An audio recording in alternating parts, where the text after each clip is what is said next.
নমস্কার দর্শকবৃন্দ। নয়া মোড় বকেয়া ডিএ মামলার শুনানির আগেই সামনে বড় আপডেট, খুশি সরকারি কর্মীরা। সাম্প্রতিক প্রকাশিত এই প্রতিবেদনটি আমরা বিস্তারিত জেনে নেব। আগস্ট মাস শুরু, সুপ্রিম কোর্টের দিকে নজর। সরকারি কর্মীদের শীর্ষ আদালত বকেয়া ডিএর 25% মিটিয়ে দেওয়ার নির্দেশ দিলেও তা অমান্য করেছে রাজ্য সরকার। এই অবস্থায় বকেয়া মহার্ঘ ভাতা মামলার পরবর্তী শুনানি 4 আগস্টের দিকে তাকিয়ে সকল সরকারি কর্মচারী। তারই মধ্যে এবারে অত্যন্ত গুরুত্বপূর্ণ আপডেট সামনে এলো। ডিএ মামলায় নয়া মোড়।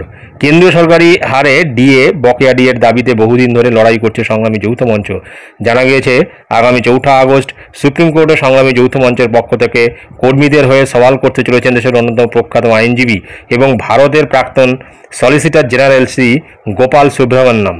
দাপুটে আইনজীবীর উপস্থিতি তাদের জয়ের আশা আরও বেড়েছে বলেই জানিয়েছে সংগ্রামী যৌথ মঞ্চ।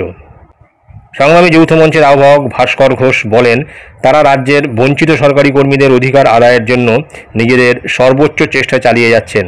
ভাস্করবাবু বলেন, আমাদের প্রয়াসের ফলেই সুপ্রিম কোর্ট অন্তর্বর্তীকালীন রায় দিয়েছে। তবে তিনি এও বলেন, পথে নেমে বৃহত্তর আন্দোলন গড়ে তুলতে না পারায় সুপ্রিম কোর্টের অন্তর্বর্তীকালীন নির্দেশকে পুরোপুরি মান্যতা দেয়নি পশ্চিমবঙ্গ সরকার।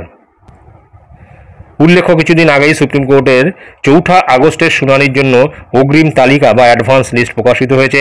তালিকাটি থেকে জানা গেছে 500-র বেশি মামলার তালিকায় ডিএ মামলাটি 69 নম্বরে রয়েছে। বিচারপতি সঞ্জয় করল এবং বিচারপতি সন্দীপ মেহতার বেঞ্চে 4 আগস্ট দুপুর 12টার মধ্যেই এই মামলার শুনানির জন্য উঠতে পারে বলে ধারণা করা হচ্ছে।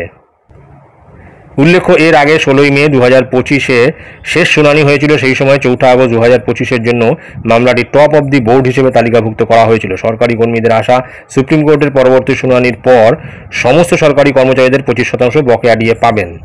এখন বিষয়টা হচ্ছে যে সুপ্রিম কোর্টের রায় দেওয়ার পরেও যখন ডিএ নিয়ে কোনো রকম উচ্চবাচ্য করছে না, তখন কিন্তু সরকারি কর্মীরা একটু হতাশ হলেও হয়েছেন।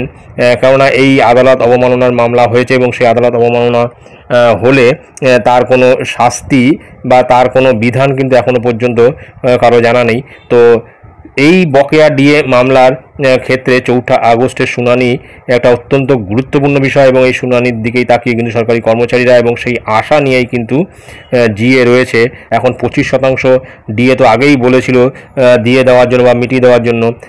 4 আগস্টে যদি এটাও হতে পারে যে 50% বা 100% ডিএ দিয়ে দেওয়ার একটা বিষয় উঠে আসতে পারে। এখন দেখার বিষয় যে 4 আগস্টের শুনানিতে কি আসে। তো এটাই ছিল গুরুত্বপূর্ণ আপডেট যা আমি আপনাদের সঙ্গে শেয়ার করলাম। ধন্যবাদ।